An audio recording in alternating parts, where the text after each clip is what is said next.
This is episode 9 of Cymbeline In Quarantine. Hey, I hope you're having a lot of fun watching these episodes because I love them. I enjoy them thoroughly. Please let us know what you like and what you don't like in the comments below. Also, be sure to check out our little blooper video. It has a lot of behind the scenes content. Click that button right up there in the corner up there. Click the little thing, whatever that is. Also, I should mention that we've changed our schedule to releasing an episode every 2 weeks instead of 1. That way we can focus more on providing exclusive content to our wonderful patrons on Patreon. Yes, we have a Patreon. Please go check it out and consider supporting the cast and crew. Alright, like and subscribe and ring the bell.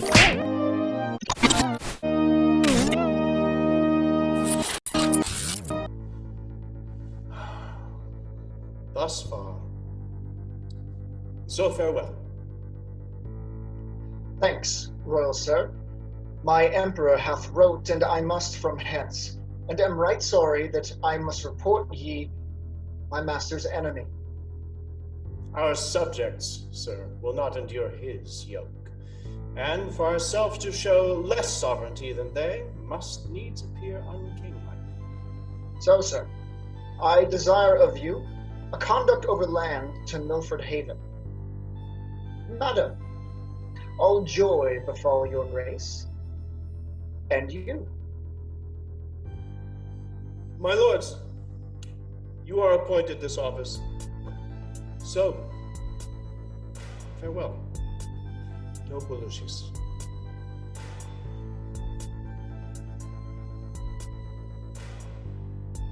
Your hand, my lord. Receive it friendly, but from this time forth, I wear it as your enemy. Sir, the event is yet to name the winner.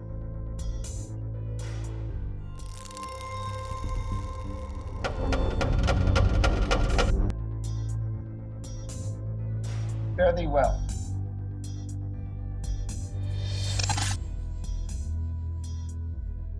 He goes henceforth frowning, but it honors us that we have given him cause. 'Tis all the better. Your valiant Britons have their wishes in it.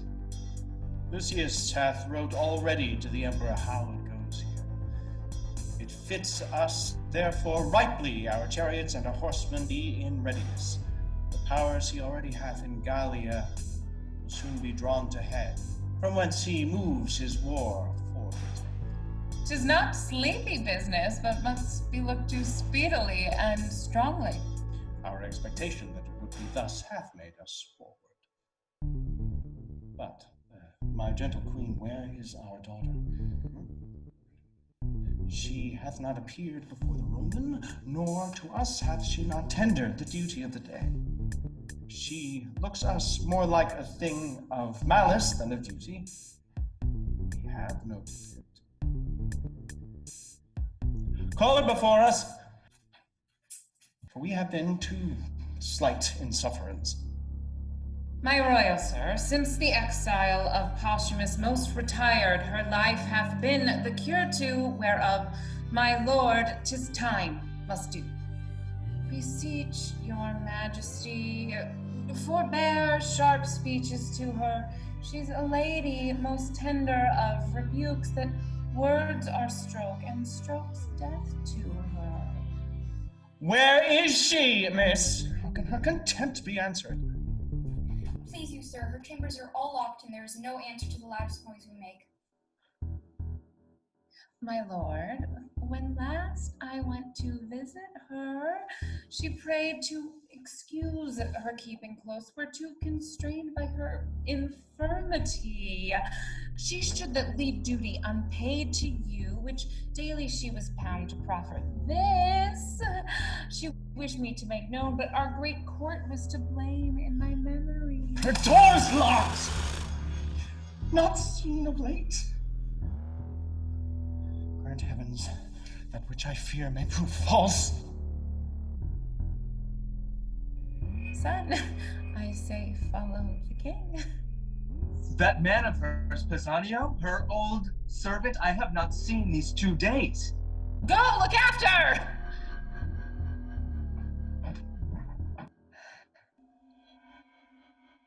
Pisanio, thou that standst so for Posthumus, he hath a drug of mine. I pray his absence proceed by swallowing that, for he believes it is something most precious. But for her, where is she gone? Haply despair hath seized her, or, winged with fervor of her love, she's flown to her desired Posthumus. Gone she is to death or to dishonor, and my end can make good use of either. She being down, I have the placing of the British crown. How now, my son? 'Tis certain she is fled. Go in and cheer the king. He rages, none dare come about him. All the better. May this night forestall him of the coming day.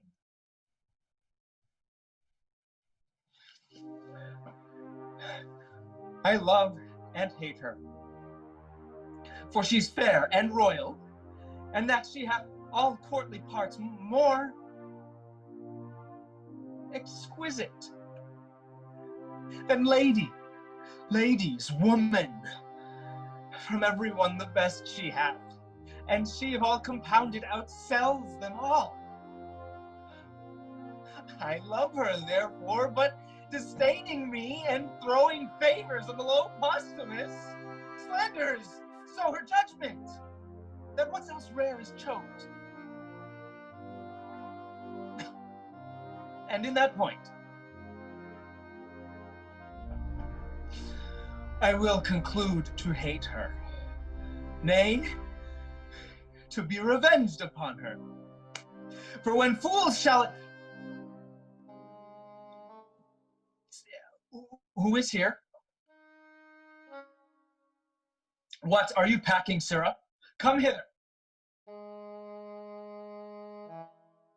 Ah, you precious pander, villain, where is thy lady? In a word, or else thou art straightway with the fiends.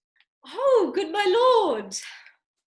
Where is thy lady? Or by Jupiter, I'll have this secret from thy heart, or rip thy heart to find it. Is she with Posthumus, from whose so many weights of baseness cannot a dram of worth be drawn? Alas, my lord, how can she be with him? When was she missed? He is in Rome. Where is she, sir? Come nearer, no farther halting. Satisfy me home. What is become of her? Oh, my all-worthy lord, this paper is the history of my knowledge touching her flight. Let's see it. I will pursue her even to Augustus' throne. Or this, or perish. She's far enough, and what he learns by this may prove his travel, not her danger. I'll write to my lord she's dead. Oh, Imogen, safe mayst thou be, safe return again. Sirrah, is this letter true? Sir, as I think. It is Posthumus' hand, I know it. Sirrah, if thou wouldst do me true service, undergo those employments wherein I should have cause to use thee with a serious industry. That is, what villainy soe'er I bid thee do, to perform it directly and truly. Well, good my lord. For since patiently and constantly thou hast stuck to the bare fortune of that beggar Posthumus, thou canst not, in the course of gratitude, but be a diligent follower of mine. Wilt thou serve me? Sir, I will. Give me thy hand. Here's my purse. Hast thou any of thy late master's garments in thy possession? I have, my lord, at my lodging, the same suit he wore when he took leave of my lady and mistress.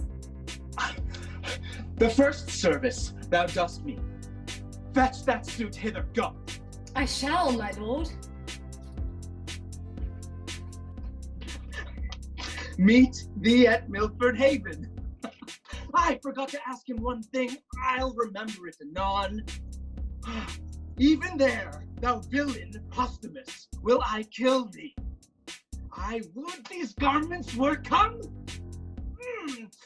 said upon a time the bitterness of it, I now belch from my heart that she held the very garment of Posthumus in more respect than my noble and natural person, together with the adornment of my qualities, with that suit upon my back. I will ravish her, first kill him. I will execute in the clothes that she so praised, to the court I'll knock her back. Foot her home again, she hath despised me rejoicingly, and I'll be merry in my revenge. Be those the garments? Aye, my noble lord. How long is it since she went to Milford Haven? She can scarce be there yet.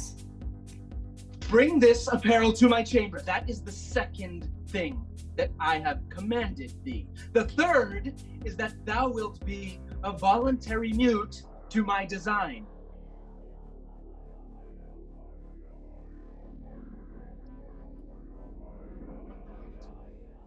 Thou bidst me to my loss. For true to thee would to prove false, which I will never be to him that is most true. To Milford, go, and find not her whom thou pursuest. Flow, flow you heavenly blessings on her. This false speed be crossed with slowness. Labour be his meed.